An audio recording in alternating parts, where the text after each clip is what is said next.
দীর্ঘ ৫০ দিন বন্ধ থাকার পর অবশেষে অভ্যন্তরীণ রুটে ফ্লাইট চালু করার ঘোষণা দিয়েছে ইরান। বুধবার সকাল ১০টায় তেহরান থেকে মাশহাদের উদ্দেশ্যে প্রথম ফ্লাইটটি ছেড়ে যাবে।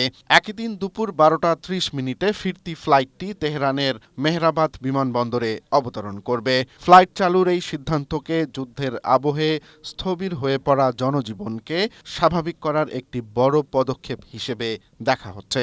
অন্যদিকে ইরানের পররাষ্ট্রমন্ত্রী আব্বাস আরাকচি জানিয়েছেন যে দেশের কূটনীতিকদের রক্ষায় সেনাবাহিনী ও আইআরজিসি এবার শক্ত অবস্থান নিয়েছে।